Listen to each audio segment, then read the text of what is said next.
Good morning પ્રિય વિદ્યાર્થીઓ, મજામાં બધાય? ગયા લેક્ચરમાં આપણે ચેપ્ટર નંબર 8 ની શરૂઆત કરી હતી અને 8મા ચેપ્ટરમાં બહુ સરસ મજાનું ચેપ્ટર છે. લગભગ થિયરી નંબર આપણે 8 પહોંચ્યા છીએ. તો પૃથ્વીના કેન્દ્રથી r અંતરે ગુરુત્વ પ્રવેગનું સૂત્ર તારવું. બોલો, પૃથ્વીના કેન્દ્રથી r અંતરે ગુરુત્વ પ્રવેગનું સૂત્ર તારવું.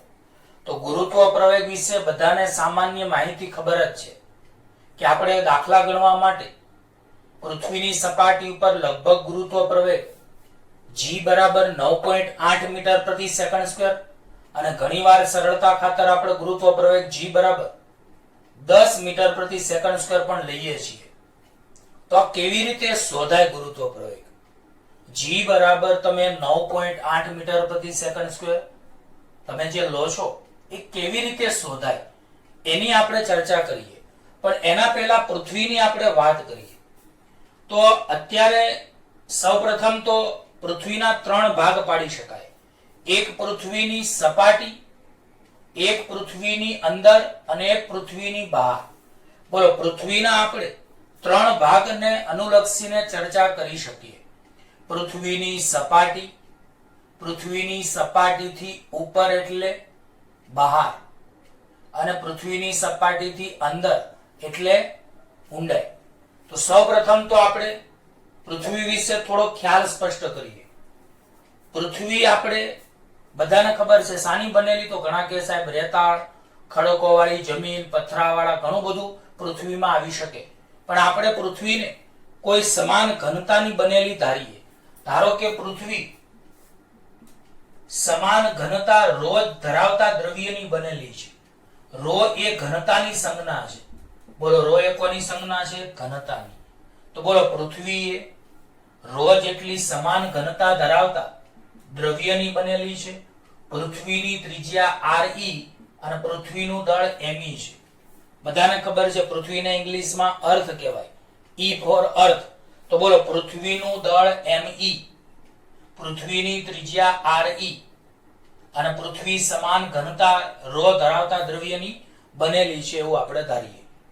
તો બરાબર યાદ રાખજો કે પૃથ્વીની ત્રિજ્યા ધારો કે re છે, પૃથ્વીનું દળ me છે અને પૃથ્વીની ઘનતા ρ જેટલી સમાન છે. તો સૌપ્રથમ આપણે વાત કરીએ તો પૃથ્વીને આપણે સંપૂર્ણ ગોળાકાર ગણીએ અને પૃથ્વીની અંદર ઘનતા બધે એક સમાન છે તેવી આપણે ધારણા કરીએ. શું ધારણા કરીએ બોલો? તો પૃથ્વીને સંપૂર્ણ ગોળાકાર ગણીએ એટલે પૃથ્વી સંપૂર્ણ ગોળ હોય અને ગોળાનું તમે ઘનફળ એટલે કે કદ કેટલું જાણો છો? તો 4/3 પાયાર ઘન. 4/3 પાયાર ઘન. તો બોલો, પૃથ્વીને સંપૂર્ણ ગોળાકાર ગણીએ અને પૃથ્વીની અંદર ઘનતા બધે એક જ સમાન ગણીએ એટલે સમગ્ર પૃથ્વીને સમાન ઘનતા એટલે એક જ દ્રવ્યની બનેલી આપણે ધારીએ. તો બોલો, પૃથ્વીને સંપૂર્ણ ગોળાકાર ગણીએ અને પૃથ્વીની અંદર ઘનતા બધે એક સમાન ગણીએ એટલે સમગ્ર પૃથ્વીને આપણે સમાન દ્રવ્યની બનેલી ધારીએ. સમજ પડી? તો આ બે ગુણધર્મ પહેલા યાદ રાખજો. તો બોલો, પૃથ્વીને સંપૂર્ણ ગોળાકાર ગણીએ અને પૃથ્વીની અંદર ઘનતા એક સમાન બધે ધારીએ. બીજો મુદ્દો, પૃથ્વીને ખૂબ મોટી સંખ્યાના સમકેન્દ્રીય ગોળાકાર કવચોની બનેલી ગણી શકીએ. તો એક શબ્દ તમારા માટે નવો છે, ગોળાકાર કવચ. તો ગોળાકાર કવચનો મતલબ થાય પોલો ગોળો. બોલો, ગોળાકાર કવચનો મતલબ શું થાય? પોલો ગોળો. તો સમકેન્દ્રીય એટલે કેન્દ્ર સમાન હોય. દાખલા તરીકે આ રીતની હું પૃથ્વી બનેલી વિચારી શકો. ટૂંકમાં પૃથ્વીને સમકેન્દ્રીય એટલે એક જ કેન્દ્ર હોય તેવા ગોળાકાર કવચો એટલે પોલા ગોળાની બનેલી ધારી શકાય. તો ગોળાકાર કવચનું નામ ફિઝિક્સમાં પોલો ગોળો છે. આ એક યાદ રાખજો. તો ફરીવાર બોલો, પૃથ્વીને ખૂબ મોટી સંખ્યાના સમકેન્દ્રીય ગોળાકાર કવચોની બનેલી ગણી શકાય.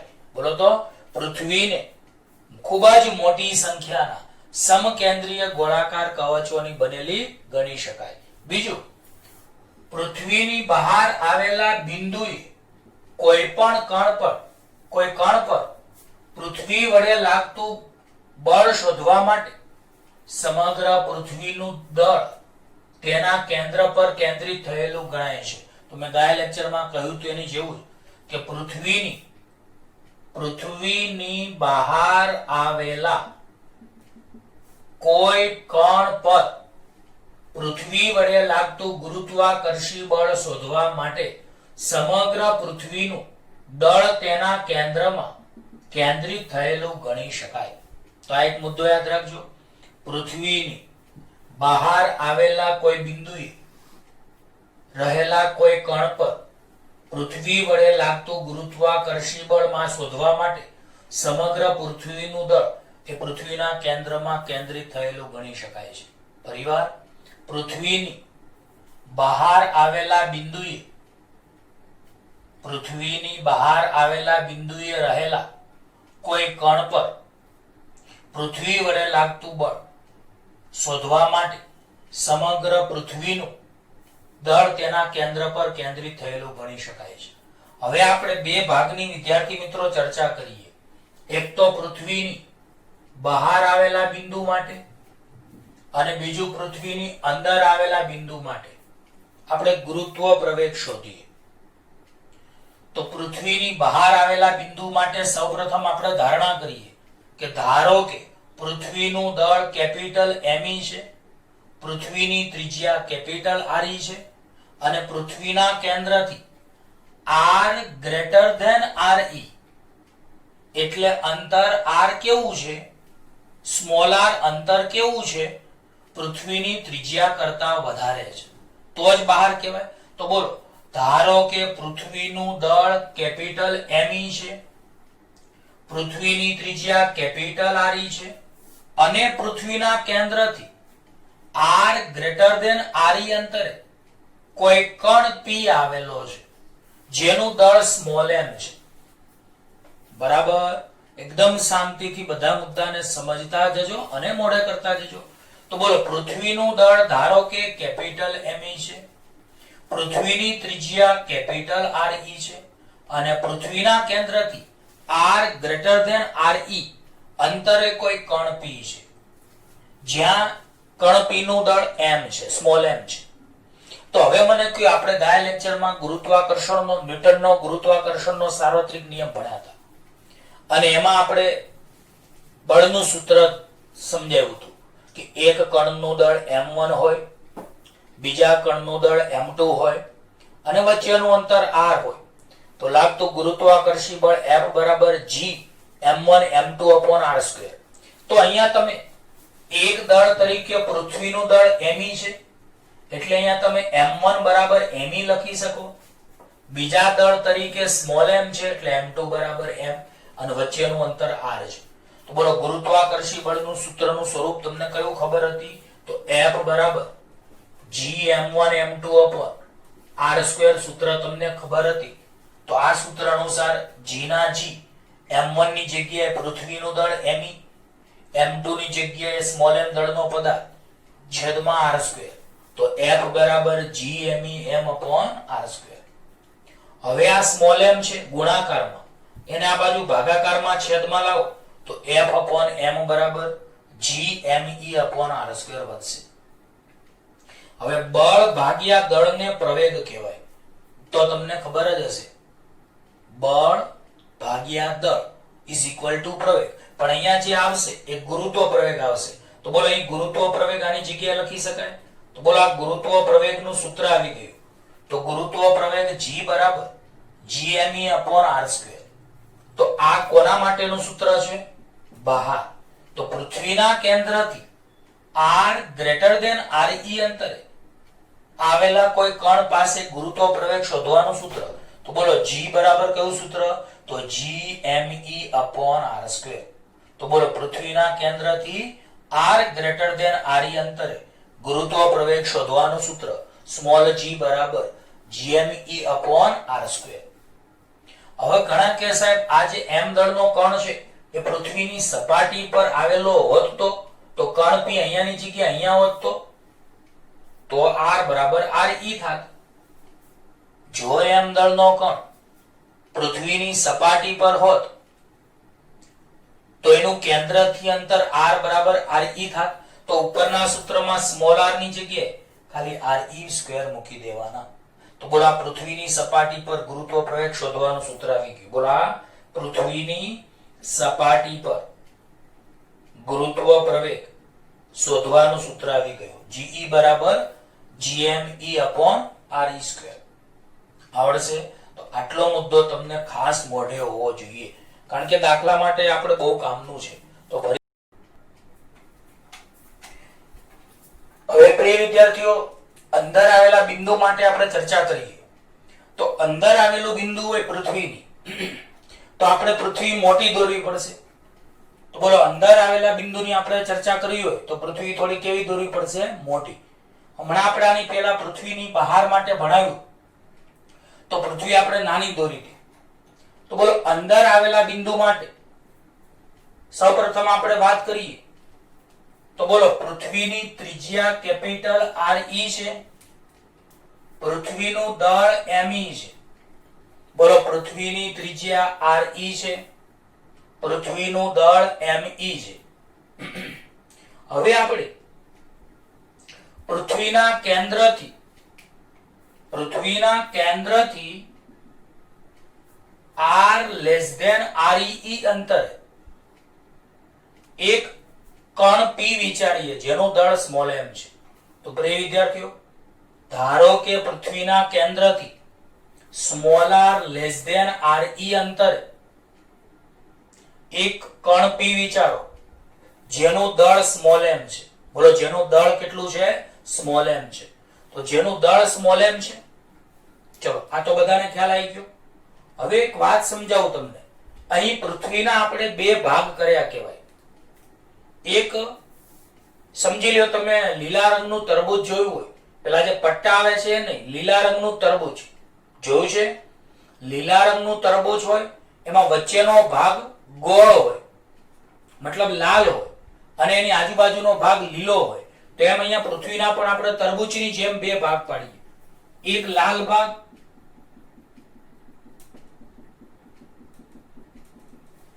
જે એક સ્મોલાર ત્રિજ્યાનો ગોળો છે.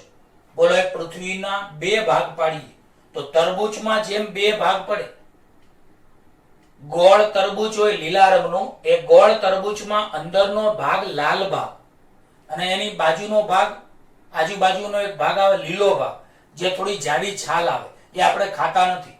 તો આપણે એને અહીંયા જાડી છાલનો જે ભાગ છે એને લીલો ભાગ કહીએ, જેને હું આવી રીતની રેખા વડે દર્શાવું છું.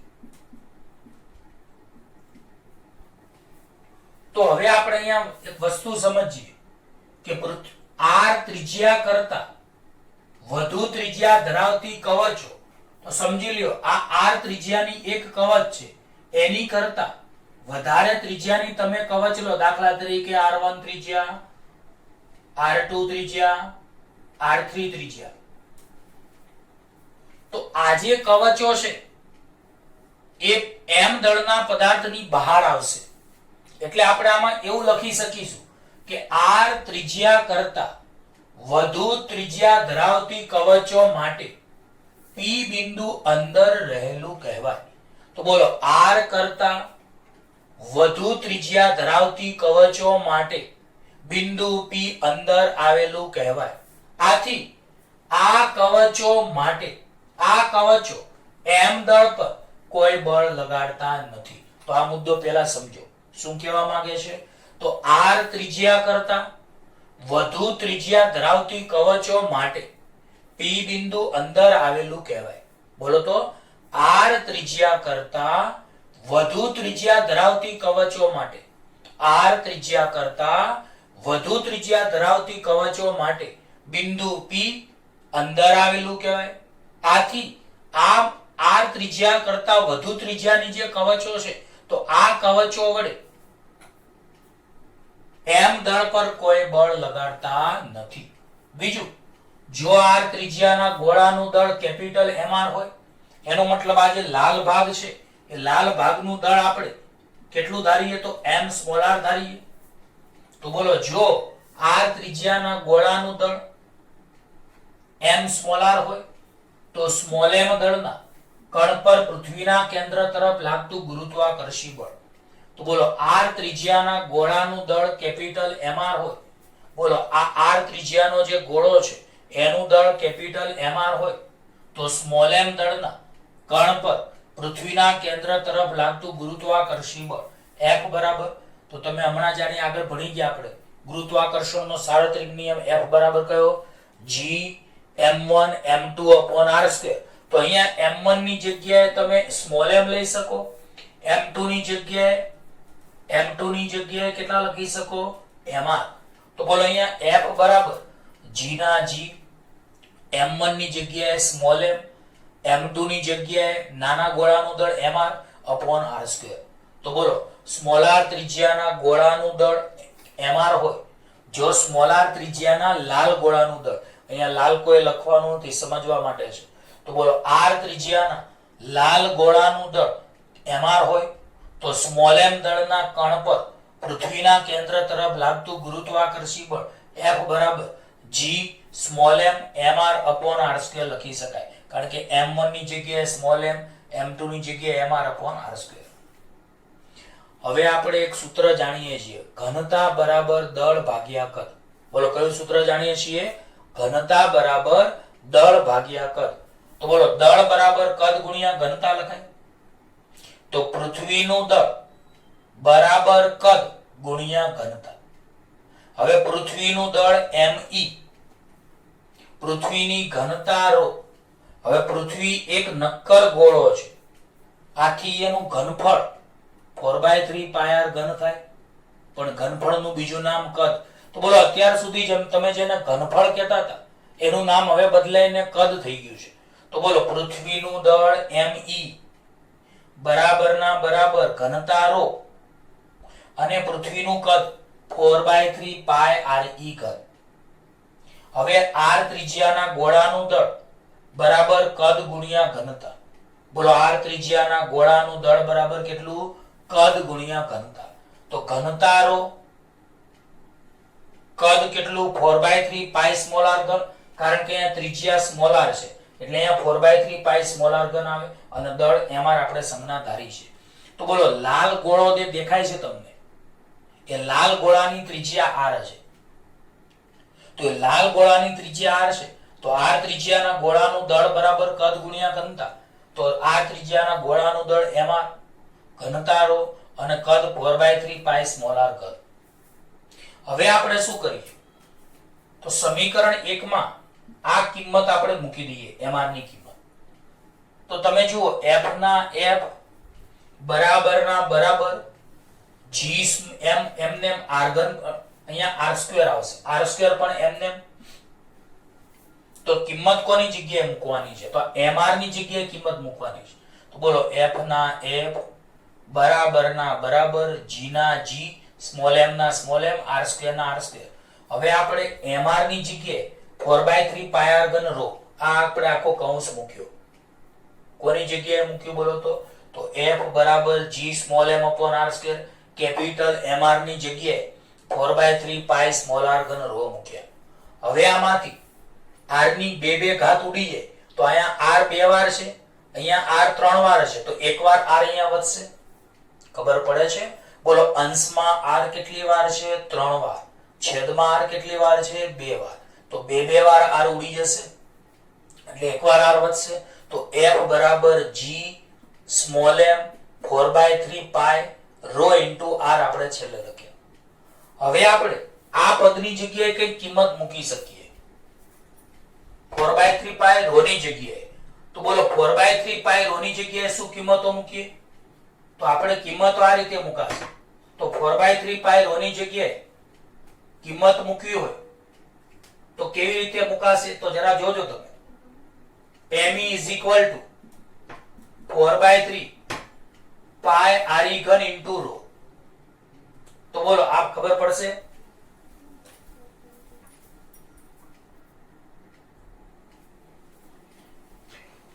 તો પ્રિય વિદ્યાર્થીઓ, આપણી પાસે આ પદ છે me is equal to 4/3 pi re ઘન રો.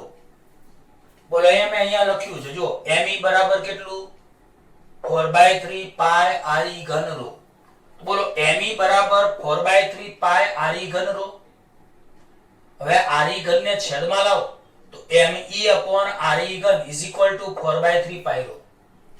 તો બોલો me is equal to 4/3 pi re ઘન રો. re ઘન ને છેદમાં લઈએ તો me upon re ઘન is equal to 4/3 pi r. તો અહીંયા આપણે આ જે 4/3 પાઈ રો પદ છે એની જગ્યાએ આપણે me upon re ઘન લખ્યા. me upon re ઘન. હવે f બરાબર અહીંયા જોઈન્ટ કરીએ તો કેટલા વધે? g small m me upon re ઘન into r. અને આ g કેપિટલ અચળ છે, સ્મોલ m પદાર્થનું દળ અચળ છે, me પૃથ્વીનું દળ અચળ છે, પૃથ્વીની ત્રિજ્યા re ઘન અચળ છે. તો બોલો આની જગ્યાએ તમે ચલે છે મૂકી શકો. તો બોલો અહીં પૃથ્વીના અંદરના વિસ્તારમાં ગુરુત્વાકર્ષી બળ એ અંતરના સમપ્રમાણમાં હોય છે. બોલો પૃથ્વીના અંદરના વિસ્તારમાં ગુરુત્વાકર્ષી બળ એ કેન્દ્રથી અંતરના કેવા પ્રમાણમાં હોય છે? સમપ્રમાણમાં હોય છે. આટલી ખબર પડી. તો ચલો ફરીવાર અંદર આવેલા બિંદુ માટે તો ધારો કે પૃથ્વીના કેન્દ્રથી r લેસ ધેન re અંતરે કોઈ કણ p આવેલો છે જેનું દળ સ્મોલ m છે. બીજું અહીં r ત્રિજ્યા કરતા વધુ ત્રિજ્યા ધરાવતી કવચો માટે બિંદુ p અંદર આવેલું કહેવાય. આવા સંજોગોમાં આ કવચ વડે આ m દળ પર કોઈ પ્રકારનું ગુરુત્વાકર્ષી બળ લાગતું નથી. બીજું સ્મોલાર ત્રિજ્યાના લાલ ભાગના ગોળાનું દળ mr હોય, સ્મોલાર ત્રિજ્યાના લાલ ભાગના ગોળાનું દળ mr હોય તો સ્મોલ m દળના કણ પર પૃથ્વીના કેન્દ્ર તરફ લાગતું ગુરુત્વાકર્ષી બળ F બરાબર g m1 ની જગ્યાએ સ્મોલ m, m2 ની જગ્યાએ mr upon r². હવે પૃથ્વીનું દળ બરાબર કદ ગુણ્યા ઘનતા. તો બોલો પૃથ્વીની ઘનતા રો, કદ 4/3 પાઈ re ઘન અને દળ me. આવી જ રીતે સ્મોલાર ત્રિજ્યાના ગોળાનું દળ બરાબર કદ ગુણ્યા ઘનતા. તો દળ mr, કદ 4/3 પાઈ સ્મોલ r ઘન અને ઘનતા રો. હવે આપણે F બરાબર gm mr upon r² સૂત્રમાં mr ની કિંમત મૂકી દઈએ. તો F બરાબર g small m upon r². mr ની જગ્યાએ 4/3 પાઈ સ્મોલ r ઘન રો અહીંયા ઉપર મૂક્યું. હવે અહીંયા r 3 વાર છે, અહીંયા r 2 વાર છે. તો r 2 વાર ઉડી જશે. તો F બરાબર g small m 4/3 pi row into r. તો 4/3 પાઈ રો ની જગ્યાએ આપણે કેટલા તારવ્યા? તો અહીંયા મેં ફરીવાર લખ્યા me is equal to 4/3 pi re ઘન રો લખ્યા. re ઘન ને છેદમાં લઈ જાઓ તો me upon re ઘન is equal to 4/3 pi r. તો બોલો અહીંયા me upon re ઘન ની જગ્યાએ ટૂંકમાં 4/3 પાઈ રો ની જગ્યાએ me upon re ઘન લખ્યા. માટે F બરાબર g m me upon re ઘન into r. તો બોલો બળ એ ત્રિજ્યાના સમપ્રમાણમાં છે. સીધી ભાષામાં પૃથ્વીના અંદરના ભાગમાં ગુરુત્વાકર્ષી બળ કેન્દ્રથી અંતરના સમપ્રમાણમાં છે. તો બોલો પૃથ્વીના અંદરના ભાગમાં ગુરુત્વાકર્ષી બળ એ કેન્દ્રથી અંતરના સમપ્રમાણમાં છે. એટલે F ચલે છે કેટલા લખી શકાય? r લખી શકાય. હવે આપણે આમાં જો અંદરના ભાગમાં તમને ગુરુત્વ પ્રવેગ પૂછે તો આમાંથી સ્મોલ m ને તમે નીચે લાવો તો વધારાનું આપણે સમજાવીએ. સ્મોલ m ને તમે નીચે લાવો તો F upon સ્મોલ m બરાબર g capital me upon re ઘન into સ્મોલ r. તો આ તમે પેમ્પલેટમાં વધારાનું આ બે પદ લખી નાખજો. તો આમાંથી તમે સ્મોલ m ને નીચે લાવશો તો F upon સ્મોલ m બરાબર g capital me upon re ઘન into r. હવે F upon m ની જગ્યાએ ગુરુત્વ પ્રવેગ g લખાય. તો g બરાબર gme upon re ઘન into સ્મોલ r. તો બોલા અંદરના ભાગમાં ગુરુત્વ પ્રવેગ શોધવાનું સૂત્ર આવ્યું. તો આ બે પદ તમે વધારાના લખી શકો છો. તો બોલો m ને નીચે લાવો તો f upon small m બરાબર gme upon r ઘન into r. ખબર પડી? સ્મોલ m ને નીચે લાવો તો f upon small m બરાબર gme upon me r ઘન into r. f upon m ની જગ્યાએ ગુરુત્વ પ્રવેગ બળ ભાગ્યા દળ એટલે તો અંદરના ભાગમાં ગુરુત્વ પ્રવેગ શોધવાનું સૂત્ર g બરાબર gme upon r ઘન into r આવશે.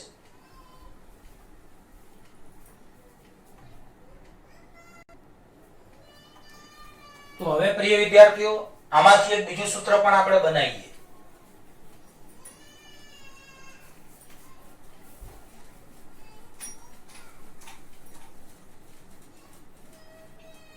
પ્રિય વિદ્યાર્થીઓ આ થિયરી થોડીક લાંબી છે. આ બે પદ એક્સ્ટ્રા તમે લખી શકો છો. તો બોલો પૃથ્વીના કેન્દ્રથી r લેસ ધેન r અંતરે એટલે અંદરના ભાગમાં ગુરુત્વ પ્રવેગ શોધવાનું સૂત્ર g gme upon r ઘન into r વધ્યા. જો સપાટી ઉપર વાત કરીએ તો બોલો પૃથ્વીની સપાટી પર તમે r બરાબર r લઈ શકો. કારણ કે જો m દળનો પદાર્થ પૃથ્વીની સપાટી પર આવેલો હોય તો તમે સ્મોલ r બરાબર r લઈ શકો. તો ઉપરના સૂત્રમાં સ્મોલ r બરાબર r મૂકો તો ge gme upon r ઘન into સ્મોલ r ની જગ્યાએ આપણે કેટલા મૂકીએ re. તો બોલો અહીંયા re એક વાર ઉડી જશે એટલે અહીંયા વધશે કેટલા તો gme upon re સ્ક્વેર વધશે. તો બોલો અહીં ગુરુત્વ પ્રવેગ ge બરાબર gme upon re ઘન સ્મોલ r ની જગ્યા re એક વાર re ઉડી જાય તો અહીંયા gme upon re સ્ક્વેર આવશે. તો બોલો પૃથ્વીની સપાટી પર ગુરુત્વ પ્રવેગ ge બરાબર gme upon re સ્ક્વેર વધશે. તો પ્રિય વિદ્યાર્થીઓ આ આઠમી થિયરી આપણે અહીંયા પૂરી કરી. હવે આપણે આગળ વધીએ.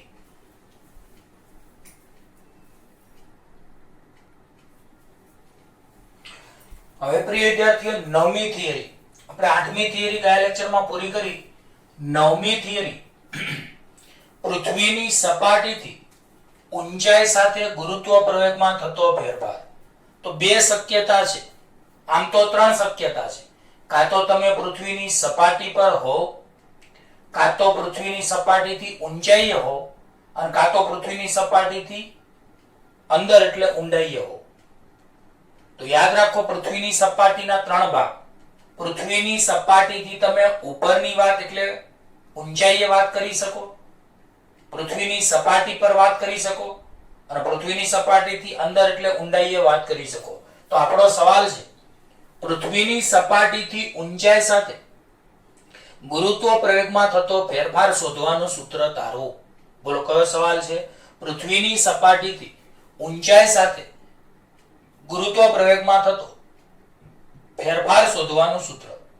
તો આકૃતિમાં ધારો કે પૃથ્વીનું દળ me છે, પૃથ્વીની ત્રિજ્યા re છે અને પૃથ્વીની સપાટીથી h ઊંચાઈએ કોઈ m દળનો કણ p આવેલો છે. ધારો કે પૃથ્વીના કેન્દ્રની મતલબ અહીંયા તમે ટોટલ અંતર ગણો કેન્દ્રથી બિંદુ p સુધીનું તો કેટલું થશે? પણ એની પહેલા ફરીવાર પૃથ્વીનું દળ me છે, પૃથ્વીની ત્રિજ્યા re છે. ધારો કે પૃથ્વીની સપાટીથી h ઊંચાઈએ m દળનો કોઈ કણ p આવેલો છે. બોલો પૃથ્વીની સપાટીથી h ઊંચાઈએ કોઈ m દળનો કણ p આવેલો છે. તો બોલો પૃથ્વીની સપાટીથી h જેટલી ઊંચાઈએ m દળનો કોઈ કણ p છે. તો બોલો આ કણ p નું સપાટીથી અંતર h પણ કેન્દ્રથી અંતર કેટલું થાય? તો re વત્તા h એટલે સ્મોલ r બરાબર re વત્તા h લખાશે. દાખલા તરીકે તમે પાંચમા માળે ફ્લેટમાં રહો છો, તો તમે પૃથ્વીની સપાટી ઉપર નથી રહેતા. પૃથ્વીની સપાટીથી 5 માળ જેટલી તમે ઊંચાઈએ રહો છો. તો ધારો કે તમે h બરાબર 300 મીટર ઊંચાઈએ રહો છો, તો તમારું અંતર પૃથ્વીની સપાટીથી કેટલું કહેવાય? re + h. કેન્દ્રથી અંતર, સપાટીથી અંતર h કહેવાય. તો બોલો અહીં m દળના પદાર્થનું પૃથ્વીના કેન્દ્રથી અંતર re + h એટલે r બરાબર re + h લખી શકાશે. તો હવે આપણે વાત કરીએ તો ગયા મતલબ 8મા લેક્ચરમાં એટલે 8મી થિયરીમાં આપણે શું ભણાવ્યું હતું? તો પૃથ્વીની સપાટી પર ગુરુત્વ પ્રવેગ નું સૂત્ર આપણે તાર્યું હતું Ge = gme/re². અમે સૂત્ર યાદ રાખવાનું કહ્યું હતું. તો બોલો પૃથ્વીની સપાટી પર ગુરુત્વ પ્રવેગ Ge = gme/re². તો બોલો પૃથ્વીની સપાટી પર ગુરુત્વ પ્રવેગ Ge = gme/re². હવે આપણે પૃથ્વીની સપાટીથી h ઊંચાઈ આવેલા બિંદુ P કે જેનું સપાટીથી ઊંચા અંતર h છે અને કેન્દ્રથી અંતર r = re + h છે. તો તમારે અહીંયા જે re હતું એ re ની જગ્યાએ તમારે કેટલા લખાશે? તો re + h લખાશે. આ ખાસ ધ્યાન રાખજો. તો બોલો પૃથ્વીની સપાટી પર ગુરુત્વ પ્રવેગ શોધવાનું સૂત્ર Ge = gme/re². આ જ રીતે પૃથ્વીની સપાટીથી h ઊંચાઈએ આવેલા બિંદુ P પાસે ગુરુત્વ પ્રવેગ gh = gme/re + h². કારણ કે re ની જગ્યાએ re + h લખાશે. h અંતર ઉમેરાશે. હવે આપણે વાત કરીએ તો અહીંયા ગુણોત્તર લઈએ સમીકરણ 2 અને સમીકરણ 1 નો ગુણોત્તર. તો સમીકરણ 2 અને 1 નો ગુણોત્તર એટલે કે ભાગાકાર કરતા તો બધાને ખબર પડે ડાબી સાઈડના છેદમાં ડાબી સાઈડ, જમણી સાઈડના છેદમાં જમણી સાઈડ. તો gh/ge બરાબર gme/re + h² છેદમાં gme/re². પણ અહીંયા છેદમાં હોવાથી એ પદ ઉલટાઈ જાય એટલે મેં અહીંયા શું કર્યું છે? re²/gme લખ્યા છે. ખબર પડી? આ અંશનું પદ અને છેદનું પદ અહીંયા મેં ઉલટાવીને લખ્યું છે. એ તો ફાવતો હશે ભાગાકાર કરતા. તો સમીકરણ 2 ભાગ્યા સમીકરણ 1 કરો તો gh/ge બરાબર gme/re + h² ભાગ્યા gme/re². પણ છેદનો છેદ આપણે ઉલટાઈ દઈએ તો re²/gme થશે. બોલો હવે gme ઉડી જશે. માટે gh/ge બરાબર re² અંશમાં વધશે છેદમાં re + h² વધશે. હવે આપણે શું કર્યું સાદુરૂપ? તો જોજો re² ના re², re ના re, વત્તા ના વત્તા. મેં અહીંયા ઉપર નીચે re વડે ગુણ્યું અને ભાગ્યું. તો બોલો h ને મેં re વડે ગુણ્યા અને re વડે ભાગ્યા. તો અહીંયા re².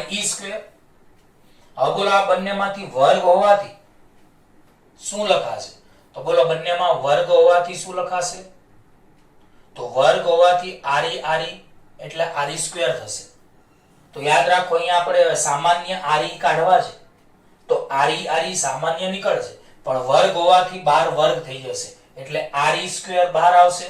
અંદરમાં તો આપણે re જ સામાન્ય કાઢ્યા છે. કૌંસની અંદર તો આપણે re જ સામાન્ય કાઢ્યા છે પણ વર્ગ હોવાથી બાર વર્ગ આવશે એટલે re² કૌંસમાં 1 + h/re². હવે બોલો re² શું થઈ જશે? ઉડી જશે. તો વધે કેટલા? બોલો gh/ge બરાબર અંશમાં કંઈ નહીં એટલે 1 અને છેદમાં 1 + h/re². હવે આ g ભાગાકારમાં છે એને ગુણાકારમાં લઈ જાઓ તો gh બરાબર ge/1 + h/re². જે મેં ઉપર લખ્યું છે. તો બોલો gh બરાબર ge કૌંસમાં 1 + h/re² લખાશે. હવે આ ઘાત 2 છે એ છેદની ઘાત અંશમાં જાય તો -2 થશે. એટલે આપણે આ છેદવાળું જે પદ છે બે ઘાત વાળું પદ છે ને ઉપર લઈ જાવ તો -2 ઘાત. તો gh બરાબર ge કૌંસમાં 1 + h/re². તો બોલો gh બરાબર g કૌંસમાં 1 + h/re². હવે પ્રિય વિદ્યાર્થીઓ મેથ્સમાં એક દ્વિપદી પ્રમેય નામનું મતલબ ક્રમશઃ સંચય એવું ચેપ્ટર આવશે. એમાં દ્વિપદી પ્રમેય ગણિતમાં આવે છે તમારે મેથ્સ વાળા વિદ્યાર્થી મિત્રો. તો એ સૂત્ર તમારે હાલ પૂરતું યાદ રાખવાનું છે. એવું સમીકરણ આવું છે કે દ્વિપદી પ્રમેય અનુસાર એક કરતા વધારે ઘાતવાળા પદોને અવગણતા, બોલો, એક કરતા વધારે ઘાતવાળા પદોને અવગણતા 1 પ્લસ x ની n ઘાત હોય તો 1 પ્લસ nx લખાય. આ નિત્યસમ બધા વિદ્યાર્થીઓ યાદ રાખવાનું છે, કારણ કે ગણિતમાં આવે છે. તો જો ફિઝિક્સમાં ઘણું ગણિતનું આવે છે તો આપણે ડાયરેક્ટ સ્વીકારી લઈશું, બહુ ડીપમાં સાબિત નહીં કરીએ, કારણ કે આપણે તો અહીંયા જેટલું કામનું હશે એટલું જ આપણે ભણીશું. બહુ ડીપમાં ભણવાની જરૂર નથી, કારણ કે આખા ચેપ્ટર આવે છે. સંકલન, વિકલન, ત્રિકોણમિતિ, આ બધા ચેપ્ટરો મેથ્સમાં બહુ ડિટેલ માત્રામાં આવે છે, પણ આપણે ફિઝિક્સમાં જરૂર હશે એટલું જ ભણીશું. તો બોલો, દ્વિપદી પ્રમેય અનુસાર એક કરતા વધારે ઘાતવાળા પદોને અવગણતા 1 પ્લસ x ની n ઘાત હોય તો 1 પ્લસ nx લખાય. તો પછી બોલો, આપણે 1 પ્લસ h અપોન re ની -2 હોય તો કેટલા લખાય? તો 1 ની જગ્યાએ 1 વત્તાના વત્તા. હવે તમે જરા જોજો, આ n ની જગ્યાએ અહીંયા -2 છે, એટલે આપણે n ની જગ્યાએ -2 લખીશું, અને x ની જગ્યાએ h અપોન re છે. બોલો, x ની જગ્યાએ h અપોન re લખાશે. તો જરા જોજો કેવી રીતે હું લખું છું. તો 1 પ્લસ x ની n ઘાત બરાબર 1 પ્લસ nx. આ નિત્યસમ બધા યાદ રાખવાનું છે. તો બોલો, અહીંયા n ની જગ્યાએ -2 એટલે n ની જગ્યાએ -2, x ની જગ્યાએ h અપોન re એટલે h અપોન re. તો બોલો, અહીંયા પ્લસ માઈનસ ઉડી જાય તો 1 માઈનસ 2h અપોન re લખી શકાય. બોલો, 1 2h અપોન re. તો બોલો, આ પદ જે છે એની જગ્યાએ તમે 1 2h અપોન re લખો તો બોલો ઉપરનું સૂત્ર શું થઈ જશે? બોલો, તો gh is equal to ge કૌંસમાં આ પદની જગ્યાએ 1 2h અપોન re. તો આ સૂત્ર બધાએ યાદ રાખવાનું રહેશે. કોનું સૂત્ર છે? તો પૃથ્વીની સપાટીથી h ઊંચાઈએ ગુરુત્વ પ્રવેગ શોધવાનું સૂત્ર. બોલો, પૃથ્વીની સપાટીથી h ઊંચાઈએ ગુરુત્વ પ્રવેગ શોધવાનું સૂત્ર. તો બોલો, gh બરાબર g કૌંસમાં 1 2h અપોન re. હું એક ઉદાહરણ લખું. દાખલા તરીકે તમે પૃથ્વીની સપાટીથી h બરાબર 10 કિલોમીટર ઊંચાઈએ છો. બોલો, તમે પૃથ્વીની સપાટીથી કેટલી ઊંચાઈએ છો? h બરાબર 10 કિલોમીટર. તો h બરાબર 10 કિલોમીટર, આમાં તમારે કિંમતો મૂકવી હોય તો તમે બોલો, ge ગુરુત્વ પ્રવેગ કેટલો જાણો છો? 9.8. 1 2 h ની જગ્યાએ કેટલા? 10 કિલોમીટર, અને પૃથ્વીની ત્રિજ્યા 6400 કિલોમીટર. તો કિલોમીટર કિલોમીટર ઉડી જાય, એક એક શું ઉડી જાય. તો સાદુરૂપ આપશો તો અહીંયા g 10 કિલોમીટર લખાય, એટલે 10 કિલોમીટર ઊંચાઈએ ગુરુત્વ પ્રવેગ. તો પ્રિય વિદ્યાર્થીઓ, આનું સાદુરૂપ તમે જાતે આપજો. 9.8 આવશે અહીંયા, કૌંસમાં 1 2 ભાગ્યા 640. એટલે આનું સાદુરૂપ આપશો એટલે 9.7 સમથિંગ આવશે. તો એ તમે ગુરુત્વ પ્રવેગ ઊંચાઈએ શોધી શકો છો. તો આ રીતે આ પાઠ પ્રિય વિદ્યાર્થીઓ અઘરો તો નથી, પણ સમજવા જેવો છે. એમને એમ તમે આલતુ ફાલતુ વિડીયો જોઈ લેશો એમ નહીં આવડે. શાંતિથી સમજીને વિડીયો જોવા પડશે અને બે વાર બધું લખવું પડશે. બરાબર? શક્યતા હું સારી રીતે ચલાવવા પ્રયત્ન કરું છું. તો ચલો, પ્રશ્ન નંબર 9 શું છે? પૃથ્વીની સપાટીથી ઊંચાઈ સાથે ગુરુત્વ પ્રવેગ g માં થતા ફેરફાર શોધવાનું સૂત્ર તારો. તો સૌપ્રથમ આપણે આકૃતિની વાત કરીએ. તો આકૃતિમાં પૃથ્વી દોરી છે, પૃથ્વીનું દળ me છે, પૃથ્વીની ત્રિજ્યા re છે, પૃથ્વીની સપાટીથી h ઊંચાઈએ કોઈ m દળનો કણ p આવેલો છે. તો પૃથ્વીની સપાટીથી h ઊંચાઈએ m દળના કણ p નું પૃથ્વીના કેન્દ્રથી અંતર કેટલું થાય? તો કેન્દ્રથી સપાટી સુધીનું અંતર re, સપાટીથી ઉપરનું અંતર h, એટલે re plus h, એટલે r બરાબર re plus h. હવે આપણે પૃથ્વીની સપાટી પર ગુરુત્વ પ્રવેગ શોધવાનું સૂત્ર 8મી થિયરીમાં ભણી ગયા. સૂત્ર યાદ નહીં હોય તો નહીં આવડે, બરાબર યાદ રાખજો. તો પૃથ્વીની સપાટી પર ગુરુત્વ પ્રવેગ ge બરાબર gme upon re સ્ક્વેર. આ જ રીતે પૃથ્વીની સપાટીથી h ઊંચાઈએ ગુરુત્વ પ્રવેગ. તો બોલો, પૃથ્વીની સપાટીથી h ઊંચાઈએ ગુરુત્વ પ્રવેગ કેટલો? તો તમારે કઈ નહીં કરવાનું, અહીંયા gh બરાબર gme re ની જગ્યાએ તો re માં h ઉમેરાશે એટલે અહીંયા re² ની જગ્યાએ re + h એનો હોલ સ્ક્વેર આવશે. તો સપાટી પર ગુરુત્વ પ્રવેગ g બરાબર gme/re². સપાટીથી h ઊંચાઈએ re ની જગ્યાએ re + h નો સ્ક્વેર. હવે સમીકરણ 2 અને સમીકરણ 1 નો ગુણોત્તર લઈએ તો 2 ના ભાગ્યા 1 એટલે gh/ge બરાબર gme/re + h નો હોલ સ્ક્વેર છેદમાં આ પદ આવશે પણ ઉલટાઈ દેશું એટલે re²/gme વધશે. તો gme ઉડી જાય. તો બોલો gh/ge બરાબર re²/re + h નો હોલ સ્ક્વેર. હવે મને કહો અહીંયા ઉપર નીચે આપણે re વડે ગુણીએ તો re² ના re², re ના re, ઉપર નીચે re વડે ગુણો તો re * h/re. બોલો re * h/re. હવે બોલો આ બંનેમાંથી re² સામાન્ય કાઢીએ તો re² બાર કૌંસમાં 1 + h/re નો હોલ સ્ક્વેર. તો re² ના re², આમાંથી re ગુણ્યા re એટલે re² બાર તો re² કૌંસમાં 1 + h/re વધશે. આ સામાન્યમાં ખબર પડી ગઈ ને શું કર્યું એ? તો અહીંયા આપણે h હતા તો ઉપર નીચે re વડે ગુણ્યા, કૌંસની અંદર તો re જ સામાન્ય કાઢ્યા છે પણ વર્ગ હોવાથી re² નીકળે છે. કૌંસમાં 1 + h/re નો સ્ક્વેર, re² ઉડી જાય. તો gh/ge બરાબર 1/1 + h/re નો સ્ક્વેર. હવે ge ભાગાકારમાં છે ગુણાકારમાં જાય તો gh બરાબર ge કૌંસમાં 1 + h/re નો હોલ સ્ક્વેર. આ પદને ઉપર લઈ જાઓ તો 1 + h/re ની -2. હવે દ્વિપદી પ્રમેય અનુસાર મેથ્સમાં મેં કહ્યું એમ તમારા નિત્યસમ આવશે એટલે યાદ રાખવું પડશે. આપણે ડિટેલમાં અભ્યાસ કરવાની આપણે ફિઝિક્સમાં જરૂર નથી. તો દ્વિપદી પ્રમેય અનુસાર એક કરતા વધારે ઘાતવાળા પદોને અવગણતા 1 + x ની n ઘાત બરાબર 1 + nx લખાય. તો પછી 1 + h/re ની -2 બરાબર કેટલા લખાય?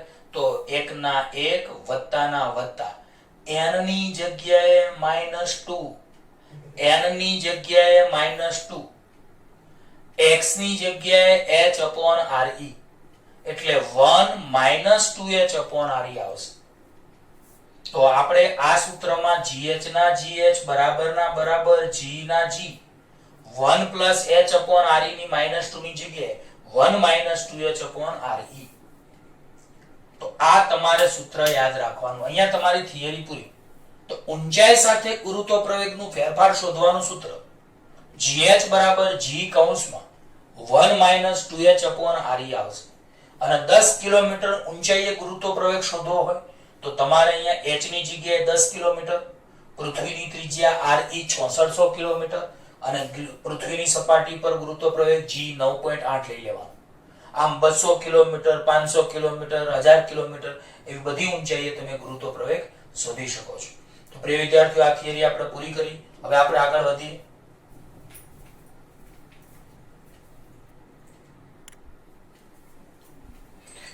હવે પ્રિય વિદ્યાર્થીઓ, પ્રશ્ન નંબર 8 અને 9 આપણે ભણ્યા આ જ લેક્ચરમાં અને એને અનુરૂપ એક પ્રશ્ન નંબર 10. પૃથ્વીની સપાટીથી ઊંડાઈ સાથે ગુરુત્વ પ્રવેગમાં થતા ફેરફારનું સૂત્ર તારો. બોલો, પૃથ્વીની સપાટીથી ઊંડાઈ સાથે ગુરુત્વ પ્રવેગ g માં થતા ફેરફારનું સૂત્ર. તો મેં તમને પહેલા જ કહ્યું પૃથ્વીના 3 ભાગ, સપાટી, સપાટીથી ઊંચાઈ, જ્યાંની આગળની થિયરી આપણે ભણ્યા. હવે સપાટીથી ઊંડાઈ. તો પૃથ્વીની સપાટીથી ઊંડાઈ સાથે ગુરુત્વ પ્રવેગ g માં થતા ફેરફારનું સૂત્ર તારો. તો આ માટે આપણે પૃથ્વી દોરીએ. તો ધારો કે આ પૃથ્વી છે જેનું દળ me છે, જેની ત્રિજ્યા re છે. તો ધારો કે પૃથ્વીની સપાટીથી d જેટલી ઊંડાઈએ કોઈ m દળનો કણ આવેલો છે. ધારો કે પૃથ્વીની સપાટીથી d જેટલી ઊંડાઈએ એક m દળનો કણ આવેલો છે. તો બોલો એનું પૃથ્વીના કેન્દ્રથી અંતર કેટલું થશે? તો બોલો આ ટોટલ અંતર અહીંયાથી સપાટી સુધીનું re હતું પણ આટલું અંતર d છે. ટોટલ અંતર re હતું તો બોલો આ અંતર re માઈનસ કેટલું થશે? d. તો બરાબર સમજજો. બોલો, પૃથ્વીની સપાટીથી ડી જેટલી ઊંડાઈએ કોઈ m દળનો પદાર્થ આવેલો છે. પૃથ્વીની સપાટીથી ડી જેટલી ઊંડાઈએ m દળનો પદાર્થ છે, જેનું પૃથ્વીના કેન્દ્રથી અંતર r કેટલું થશે? તો બોલો આખું અંતર re છે, આટલું d છે, તો આટલું re - d, એટલે તમે r બરાબર re - d લખી શકો. તો બોલો પૃથ્વીની સપાટીથી ડી જેટલી ઊંડાઈએ આવેલા કોઈ m દળના કણનું પૃથ્વીના કેન્દ્રથી અંતર r બરાબર re - d થશે. ફરીવાર m દળના પદાર્થનું પૃથ્વીની સપાટીથી d જેટલા અંતર આવેલું હોય તો પૃથ્વીની સપાટીથી d જેટલી ઊંડાઈએ આવેલા m દળના કણનું પૃથ્વીના કેન્દ્રથી અંતર r બરાબર re - d થશે. અને આ બિંદુએ આપણે ગુરુત્વ પ્રવેગ શોધવાનો છે. તો સૌપ્રથમ તો આવા કણ પર લાગતું ગુરુત્વાકર્ષી બળ મેળવવા માટે પૃથ્વીને બે ભાગમાં બનેલી ગણી શકાય. બોલો આ કણ પર લાગતું ગુરુત્વાકર્ષી બળ મેળવવા માટે પૃથ્વીને બે ભાગમાં બનેલી ગણી શકાય. કયા બે ભાગ? તો એક ભાગ હમણાં મેં તમને આની પહેલા કીધું હતું કે એક લીલા રંગનું તરબૂચ વિચારો, તો એમાં વચ્ચેનો લાલ ભાગ અને બીજો લીલો ભાગ. તો આ લાલ ભાગ છે, બાકીનો જે ભાગ છે લીલો ભાગ, એને કહેવાય ડી જાડાઈનો પોલો ગોળો, એટલે ડી જાડાઈની ગોળાકાર કવચ. અને વચ્ચે લાલ ભાગ એટલે r બરાબર re - d ત્રિજ્યાનો નક્કર ગોળો. તો બોલો પૃથ્વીને કેટલા ભાગમાં વહેંચી શકાય? બે ભાગમાં. એક તો r બરાબર re - d ત્રિજ્યાનો નક્કર ગોળો, જે તરબૂચની જેમ લાલ ગોળા તરીકે નક્કર લઈ શકાય છે, અને લીલો ભાગ જેને તમે ડી જાડાઈની ગોળાકાર કવચ કહી શકો છો, એટલે ડી જાડાઈનો પોલો ગોળો. તો બોલો પૃથ્વીના કેટલા ભાગ કર્યા આપણે? બે ભાગ. કયા બે ભાગ? તો એક તો અંદરનો ભાગ નક્કર, એને આપણે r બરાબર re - d ત્રિજ્યાનો નક્કર ગોળો કહ્યો, અને બીજો ભાગ જે મતલબ કવચ પોલો ભાગ લીલો ભાગ, એને ડી જાડાઈની ગોળાકાર કવચ કહેવાય. હવે મેં તમને પહેલા કહ્યું હતું કે m દળના કણ પર કોણ ગુરુત્વાકર્ષી બળ લગાડશે? તો એની નીચેનું દળ, એની ઉપરનું દળ નહીં. તો બોલો અહીં m દળના ગોળા પર ડી જાડાઈની ગોળાકાર કવચ વડે કોઈ જ ગુરુત્વાકર્ષી બળ લાગશે નહીં. એટલે આપણે લખ્યું છે કે આ કવચમાં રહેલા દળને કારણે આ કણ પર લાગતું ગુરુત્વાકર્ષી બળ શૂન્ય હશે. તો આજે તમને ડી જાડાઈનો કવચ દેખાય છે, આ ડી જાડાઈના કવચને કારણે કોઈ જ ગુરુત્વાકર્ષી બળ લાગશે નહીં. તો અહીંયા લખ્યું છે, શું લખ્યું છે બોલો તો, કે ડી જાડાઈની ગોળાકાર કવચ. તો આ કવચમાં રહેલા દળને કારણે કોઈ જ ગુરુત્વાકર્ષી બળ લાગશે નહીં, કારણ કે આ m દળની કણની ઉપરનું દળ છે.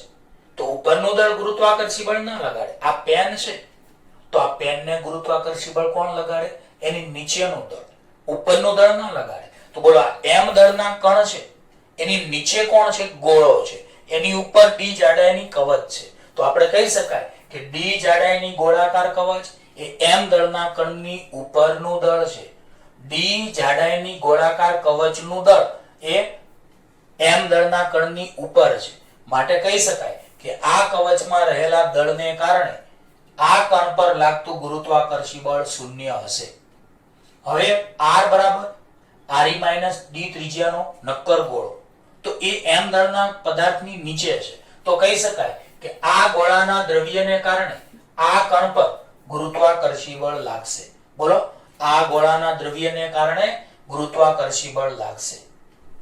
તો હવે આપણે બીજી એક વાત કરીએ તો r ત્રિજ્યાના, અને r બરાબર તમે re - d જાણો છો, આ યાદ રાખજો, r બરાબર re - d જો મેં લખ્યું ઉપર.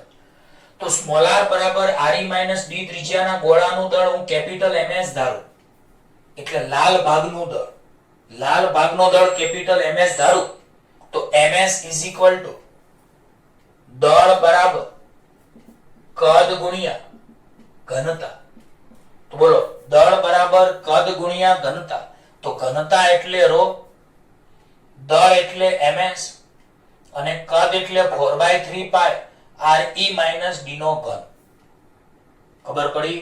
તો બોલો એટલું યાદ રાખો, r બરાબર re - d ત્રિજ્યાના ગોળાનું દળ. તો બોલો r બરાબર re - d ત્રિજ્યાના ગોળાનું દળ બરાબર કદ કેટલું? તો 4/3 પાઈ re - d નો ઘન અને ઘનતા કેટલી? ρ. તો દળ ms કોનું દળ? તો પેલો લાલ ભાગ છે r બરાબર re - d ત્રિજ્યાનો ગોળો. તો બોલો આ r બરાબર re - d ત્રિજ્યાના ગોળાનું દળ બરાબર કદ ગુણ્યા ઘનતા. તો ઘનતા ρ, દળ ms અને કદ 4/3 પાઈ r ઘનની જગ્યાએ re - d નો ઘન. આ જ રીતે re ત્રિજ્યાની પૃથ્વીનો દળ. તો દળ બરાબર કદ ગુણ્યા ઘનતા. તો ઘનતા ρ, દળ me અને કદ 4/3 પાઈ re ઘન. તો અહીંયા ત્રિજ્યા re છે એટલે re ઘન. અહીંયા ત્રિજ્યા સ્મોલ r બરાબર re - d છે એટલે re - d નો ઘન. હવે આપણે સમીકરણ 1 અને 2 નો ગુણોત્તર લઈએ. તો સમીકરણ 1 અને 2 નો ગુણોત્તર લેતા. તો સમીકરણ 1 અને 2 નો ગુણોત્તર લો તો ms/me બરાબર 4/3 ઉડી જાય, પાઈ ઉડી જાય, ρ ઉડી જાય. એટલે વધે કેટલા? તો re - d નો ઘન re ઘન. તો બોલો સમીકરણ 1 અને 2 નો ગુણોત્તર લઈએ તો ms/me બરાબર 4/3 પાઈ ઉડી જાય, ρ ઉડી જાય તો re - d નો ઘન re ઘન. હવે આ ab ભાગાકારમાં છે એને ગુણાકારમાં લઈ જાઓ તો ms re - d નો ઘન re ઘન ગુણ્યા ab. હવે આપણે બિંદુવત દળ m પર લાગતું ગુરુત્વાકર્ષી બળ શોધવાનું સૂત્ર તમે જાણો જ છો. બોલો ગુરુત્વાકર્ષી બળ શોધવાનું સ્વરૂપ. તો F બરાબર G m1 m2 r². તો અહીંયા મેં F ની જગ્યાએ FD લખ્યું છે, G ની જગ્યાએ G, m1 ની જગ્યાએ આ m દળના પદાર્થનું દળ સ્મોલ m અને m2 ની જગ્યાએ આ લાલ ભાગના ગોળાનું દળ જે આપણે ms ધાર્યું છે. બોલો જે આપણે કેટલું ધાર્યું છે? ms. તો આ દળ આપણે ms ધાર્યું છે. તો યાદ રાખજો m1 ની જગ્યાએ સ્મોલ m, m2 ની જગ્યાએ ms અપોન r ની જગ્યાએ re - d નો સ્ક્વેર.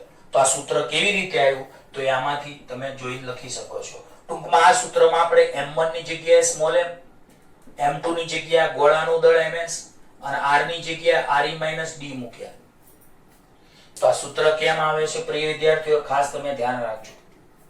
તો F બરાબર G ના G, m1 ની જગ્યાએ સ્મોલ m, m2 ની જગ્યાએ ms અને r ની જગ્યાએ re - d એટલે આ સૂત્ર બનશે. હવે FD એટલે d ઊંડાઈએ ગુરુત્વાકર્ષી બળ. d ઊંડાઈએ ગુરુત્વાકર્ષી બળ. તો FD ના FD, G ના G, m ના m, re - d સ્ક્વેર ના re - d નો હોલ સ્ક્વેર. હવે આપણે ms ની કિંમત અહીંયા કેટલી ધારવી છે? તો જો ms ની કિંમત re - d નો હોલ ઘન અપોન re ઘન ગુણ્યા me. એટલે અહીંયા ms ની જગ્યાએ આપણે કેટલા મૂકીએ? તો re - d નો ઘન અપોન re ઘન ગુણ્યા me. આવું પદ વધશે.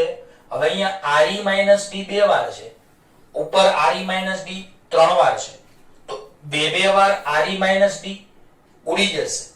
તો બોલો ઉપર re - d ત્રણ વાર છે, છેદમાં re - d બે વાર છે. તો re - d બે વાર ઉડી જશે. તો અહીંયા વધશે કેટલા? FD બરાબર G સ્મોલ m, આ me મે આગળ લખી નાખ્યું, re ઘન અને અહીંયા re - d વધશે. તો શાંતિથી તમે જોજો. FD બરાબર G me આગળ સ્મોલ m છેદમાં re નો ઘન અને અહીંયા re - d વધશે. હવે આમાં સ્મોલ m ને તમે નીચે લાવો તો સ્મોલ m ને તમે નીચે લાવો તો FD અપોન સ્મોલ m બરાબર GME upon re square, re - d વધશે. તો શું કર્યું એ પદ હું તમને ગોઠવણી કરું. બે પદ મેં સાથે કર્યા છે. આ સ્મોલ m છે એ ગુણાકારમાંથી ભાગાકારમાં લાયા એટલે FD અપોન સ્મોલ m થઈ ગયું બરાબર ના બરાબર GME ના GME, re - d ના re - d. આ જે re ઘન હતો એના મેં બે ટુકડા કરી નાખ્યા. જો re ઘનની જગ્યાએ re સ્ક્વેર અહીંયા લખ્યા અને re અહીંયા લખ્યા એટલે બે ટુકડા કર્યા. તો ફરીવાર સાદુરૂપ જોજો. FD સ્મોલ m છેદમાં FD upon m બરાબર GME re માઇનસ ડી. આ જે re ઘન હતું એના આપણે બે ટુકડા કર્યા, એક re સ્ક્વેર અને એક re. હવે બધાને ખબર છે બળ ભાગ્યા દળ એટલે ગુરુત્વ પ્રવેગ gd કહેવાશે. તો અહીંયા d ઊંડાઈએ ગુરુત્વાકર્ષી બળ છે એટલે આ d ઊંડાઈએ ગુરુત્વ પ્રવેગ મળશે. તો બોલો d ઊંડાઈએ ગુરુત્વાકર્ષી બળ છે એટલે આ d ઊંડાઈએ ગુરુત્વ પ્રવેગ મળશે. એટલે gd બરાબર fd upon m. હવે આપણે શું કરીએ તો gme upon re સ્ક્વેર ની જગ્યાએ તો તમે ગુરુત્વ પ્રવેગ જાણો છો. બોલો gme upon re સ્ક્વેર ની જગ્યાએ શું જાણો છો? તો gme upon re સ્ક્વેર ની જગ્યાએ ge જાણો છો, પૃથ્વીની સપાટી પરનો ગુરુત્વ પ્રવેગ. તો gme upon re સ્ક્વેર ની જગ્યાએ g. હવે આ re ને દરેક વડે ભાગો તો re upon re એટલે 1 minus d upon re. તો પ્રિય વિદ્યાર્થીઓ આ સૂત્ર બધા યાદ રાખજો. અહીંયા gme upon re સ્ક્વેર ની જગ્યાએ પૃથ્વીની સપાટી પર ગુરુત્વ પ્રવેગ g જે આપણે આગળ તારવેલો છે. તો gme upon re સ્ક્વેર ની જગ્યાએ ગુરુત્વ પ્રવેગ g કૌંસમાં re upon re એટલે 1 minus d upon re. તો પ્રિય વિદ્યાર્થીઓ આ સૂત્ર બધા યાદ રાખવાનું છે. કયું સૂત્ર? તો ઊંડાઈએ પૃથ્વીની સપાટીથી d ઊંડાઈએ ગુરુત્વ પ્રવેગ શોધવાનું સૂત્ર gv બરાબર ge કૌંસમાં 1 minus d upon re. તો બોલો પૃથ્વીની સપાટીથી d ઊંડાઈએ ગુરુત્વ પ્રવેગ શોધવાનું સૂત્ર gd બરાબર ge કૌંસમાં 1 minus d upon re. તો આ લેક્ચરમાં પ્રિય વિદ્યાર્થીઓ 3 થિયરી 8, 9 અને 10 ચલાવી છે. થોડી લાંબી થિયરીઓ હતી એટલે આ લેક્ચર થોડોક લાંબો થયો છે, પણ જોડે ચલાવવી જરૂરી હતી એટલે આપણે ચલાવી. આ ત્રણેય થિયરીઓ આવતા લેક્ચરમાં બધાને ફરજિયાત મોઢે જોઈએ અને શક્ય હોય તો 2 વાર તો લખી જ નાખજો અને પાક્કી 3 મોઢે કરજો. જો કોઈ ડિફિકલ્ટીઝ હોય તો ફોન કરીને અથવા લાઈવ લેક્ચરમાં પૂછી લેજો. ઓકે, બાય બાય, ધન્યવાદ.